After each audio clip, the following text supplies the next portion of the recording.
E aí, queridos, queridas, voltamos depois desse último vídeo louco, maluco. Voltamos à sobriedade, voltamos ao normal e vamos para a parte 4 da nossa série de aulas sobre a Reforma Protestante e a Contra-Reforma Católica. Eu quero enfatizar que estamos falando de um movimento que deu origem a igrejas evangélicas, não foi? A gente trabalhou nos vídeos anteriores sobre isso. E eu preciso que você memorize essa informação. Então, a gente viu no vídeo anterior, quer dizer, antes do quiz, nós vimos a reforma feita por Lutero, vimos também o movimento dos anabatistas.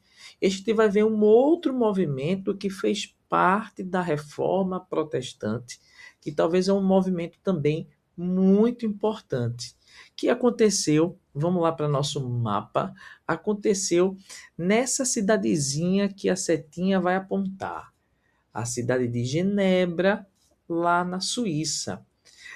Nessa cidade, esse carinha que você está vendo aí, pregando, chamado João Calvino, realizou uma reforma importantíssima que impactou os nossos dias de maneira muito forte, principalmente porque contribuiu para o surgimento de igrejas como a igreja presbiteriana, que eu citei lá no primeiro vídeo, beleza?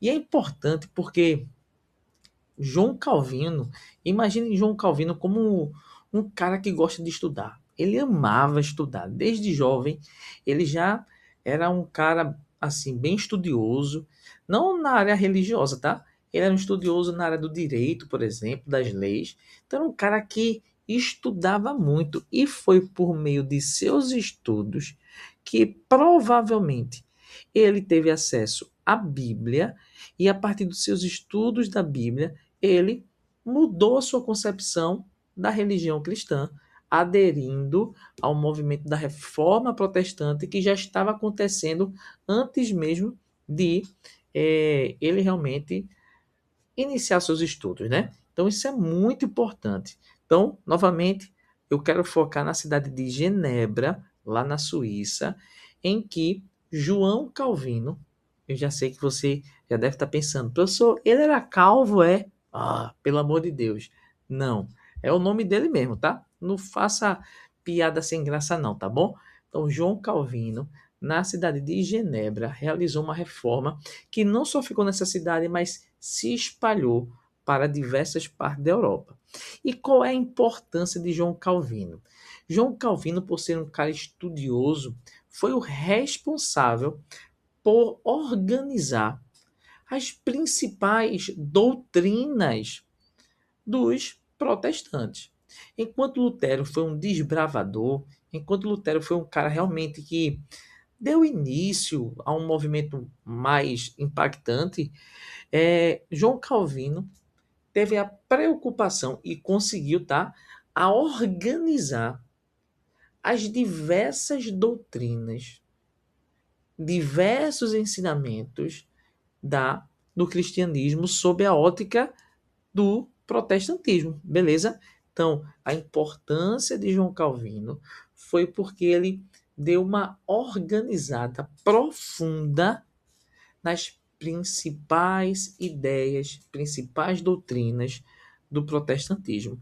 E isso a gente pode ver, claro, pode ver, não pode ver porque eu não estou com esse exemplar aqui.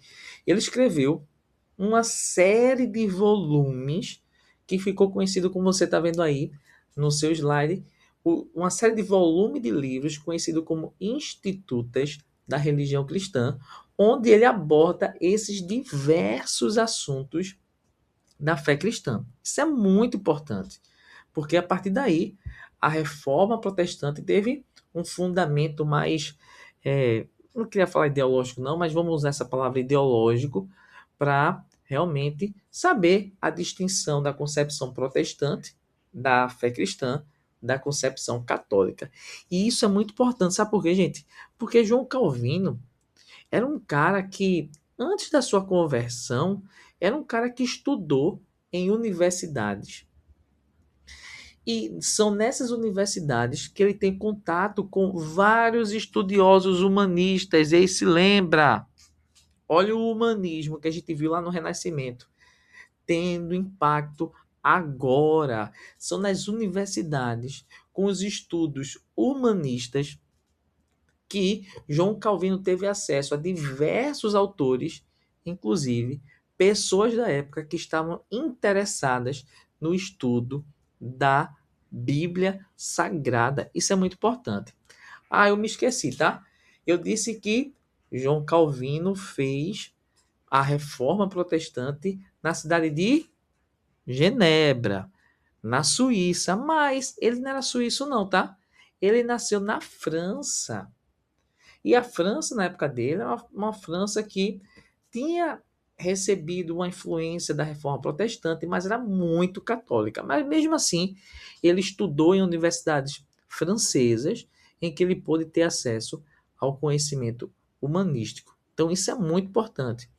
Só que, por ser um ambiente extremamente católico, João Calvino preferiu, depois que ele se converteu ao protestantismo, ele decidiu ir para um lugar onde a reforma protestante já tinha sido alcançada e poderia dar a ele, olha, tranquilidade para ele poder fazer o quê? Para ele poder fazer o quê? Estudar. Olha, o cara era bastante estudioso. Ele queria ter um lugar onde ele pudesse estudar e escrever sobre a fé protestante.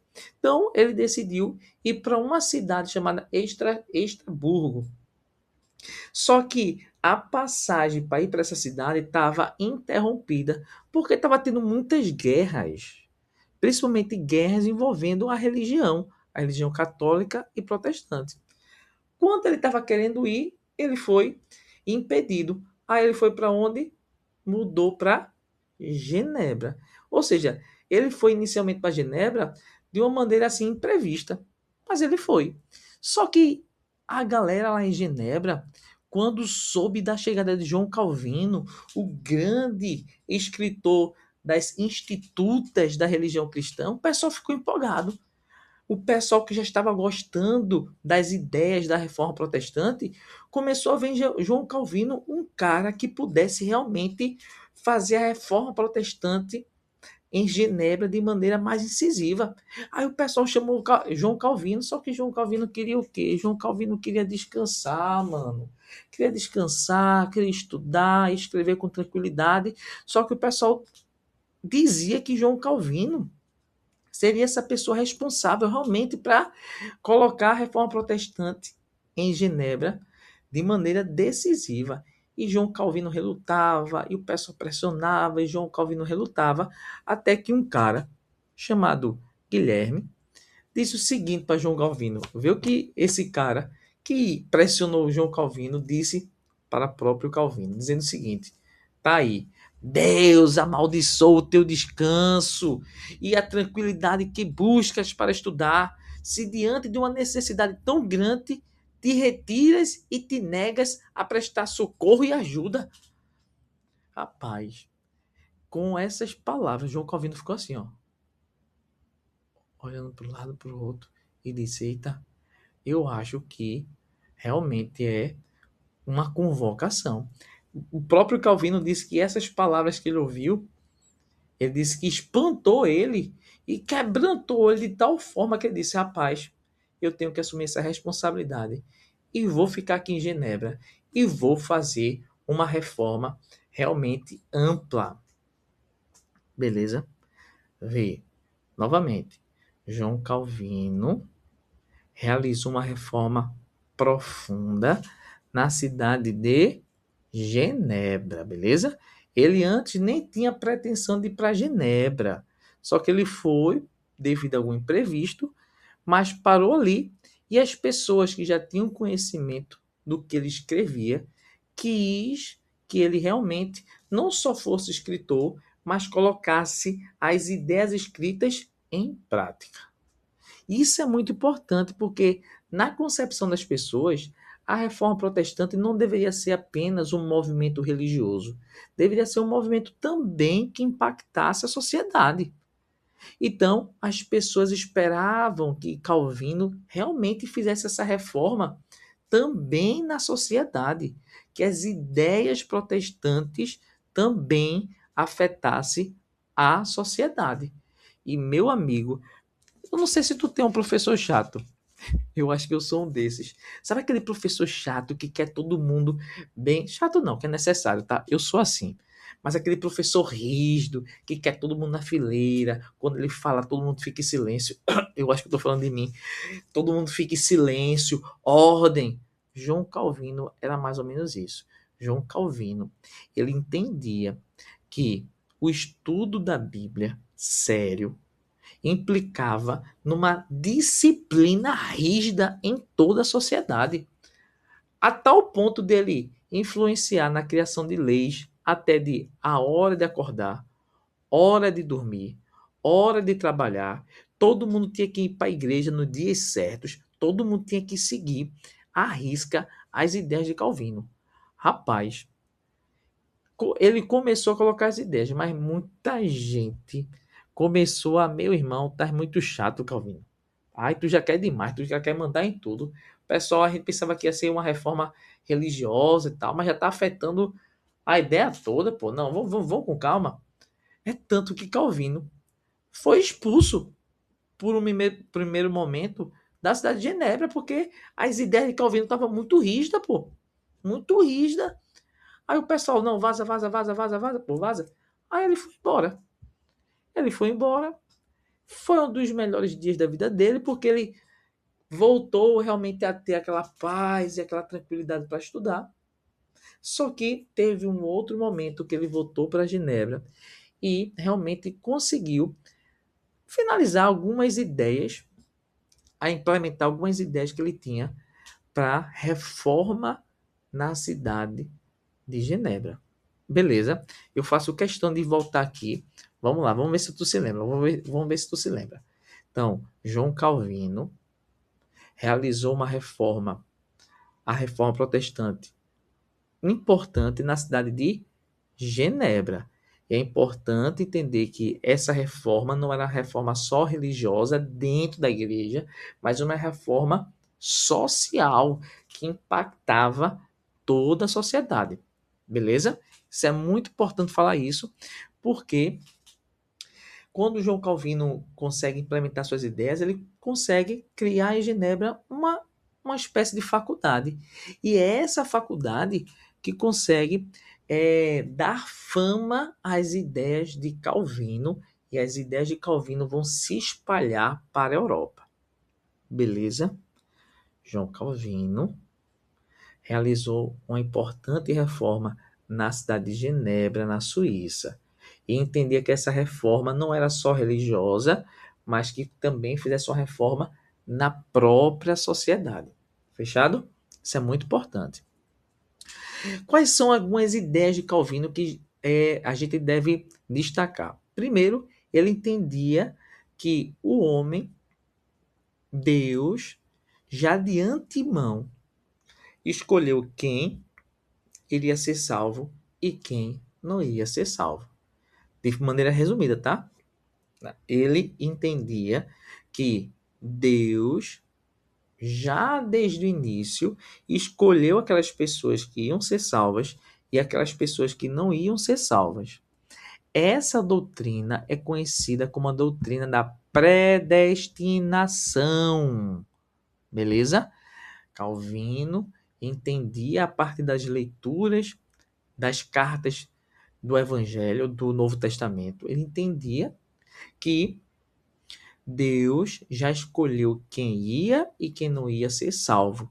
E essa doutrina a gente chama de predestinação. Até hoje, muitas igrejas evangélicas entendem a salvação dessa maneira. Outras igrejas já não entendem dessa maneira, mas não é assunto para a gente falar aqui, beleza? Predestinação é aquela doutrina que entende que Deus escolheu já de antemão quem ia ser salvo e quem não ia ser salvo. Isso é importante. Segunda coisa que os historiadores compreendem é que as ideias de Calvino em relação, por exemplo, à importância do trabalho, que Calvino dizia que o trabalho é uma bênção de Deus. E a riqueza que vem desse trabalho também é uma bênção de Deus. E isso é interessante porque essa concepção, tu se lembra que no primeiro vídeo eu falei que a classe social que aderiu à reforma protestante, em sua grande parte, foi a burguesia, que eu falei que a burguesia constantemente vai aparecer nos nossos assuntos. Ora, tu se lembra que no primeiro vídeo eu falei que a concepção católica da riqueza da burguesia era uma concepção má, que via esse trabalho, essa conquista como algo pecador. Mas Calvino trouxe uma outra percepção, dizendo o seguinte, que se você é um cara honesto, trabalhador, disciplinado, e você, por conta disso, é rico, um cara que realmente sabe administrar suas finanças, guardando seu dinheirinho para poder você investir em outros empreendimentos no futuro. Olha, isso aí é uma bênção de Deus. Calvino falava isso. Então a burguesia, parte da burguesia na Europa, começou a analisar essa concepção de bons olhos. Opa! Então isso é muito importante. Essa ética do trabalho que Calvino enfatizava, a valorização da riqueza que vem de um trabalho árduo, honesto, é algo abençoado por Deus. Isso é muito importante, beleza? É tanto que muitos historiadores, estudiosos, entendem que calvinismo e capitalismo estão juntos, beleza? Muitos historiadores entendem que calvinismo e o capitalismo vão andar juntos, ou até dizem que o calvinismo deu origem ao capitalismo. Só que isso é uma discussão para outro momento. Beleza? Isso é muito importante. Uma imagem que eu coloquei aí é bem importante porque Calvino entendia que a própria igreja, o templo, deveria ser algo simples, não no sentido de que não deveria ter muitas imagens, muitas artes, santos, estátuas e tal. Claro que isso não está na concepção protestante, porque o templo deveria estar focado na palavra, ou seja, na leitura bíblica. Então, as igrejas calvinistas vão ser mais enxutas, tá bom? Não vão ter tanta manifestação artística no templo, não, porque o foco no culto protestante, segundo Calvino, deve ser focado na leitura bíblica. Gente, para acabar essa parte, é importante falar que o calvinismo não ficou preso em Genebra, beleza? Teve uma influência e impactou outras regiões na Europa. E os calvinistas de outras partes da Europa começaram a receber nomes diferentes. Veio, na Escócia, os calvinistas começaram a ser chamados de presbiterianos, porque a igreja calvinista na Escócia era governada por um conselho, por uma assembleia que se chamava presbitério. Inclusive, é esse nome que dá origem ao que a gente até citou no vídeo, no primeiro vídeo, das igrejas presbiterianas. Na Inglaterra, os calvinistas ficaram sendo conhecidos como puritanos. Por que puritanos? Porque, assim como eu te falei, que os calvinistas ingleses queriam fazer uma reforma assim profunda, não só na igreja, mas na sociedade. Reforma nos costumes, nos hábitos, beleza? Por isso que eles foram chamados de puritanos. Na França, huguenote é um termo pejorativo que os católicos deram aos calvinistas franceses, e na Holanda, na própria Suíça, na Alemanha, ficaram sendo chamados de reformados. Gente, e para acabar esse vídeo, é importante dizer que, eu não sei se você está percebendo, eu acho que você está percebendo, que a reforma protestante que gerou essa divisão do cristianismo ocidental, essa divisão não foi pacífica, beleza? Houve conflitos violentos por conta da religião. tinha regiões católicas que perseguiram o movimento protestante. Mas não devemos negar que também teve situações em que protestantes perseguiam também católicos. O próprio João Calvino foi conivente e até incentivou a condenação de uma pessoa lá em Genebra por ter uma interpretação diferente da Bíblia, uma interpretação considerada herética. Então, é muito importante dizer que a reforma protestante foi uma divisão que trouxe muito conflito. Beleza, gente? Isso é muito importante, muito importante. E um dos exemplos foi que na França, católicos perseguiram e mataram protestantes no famoso massacre da noite de São Bartolomeu. A estimativa é que entre 2.000 e 3.000 pessoas morreram somente em Paris, fora do resto da França. Beleza, gente? Então, vamos ver se a gente se lembra. João Calvino realizou uma reforma profunda na cidade de Genebra, beleza? E que ele entendia que a reforma não deveria ser somente dentro da igreja, mas impactar toda a vida social. Uma das suas principais ideias é que Deus escolheu quem ia ser salvo e quem não iria, e o nome dessa doutrina a gente chama de doutrina da predestinação. Muito bem, da predestinação. Ele entendia que o trabalho árduo, honesto e a riqueza que vem nesse trabalho era uma bênção de Deus. Fechado, gente? Tranquilo. Ei, no próximo a gente vai ver outra polêmica. A gente vai ver como a igreja chamada anglicana surgiu devido a uma polêmica, mas isso aí a gente vai ver no próximo vídeo, próxima parte. Fechado? Nesse vídeo eu tava bem tranquilo, né? No próximo, vou ver se eu venho doido ou tranquilo. Fechado? Tranquilo. Beijo no coração.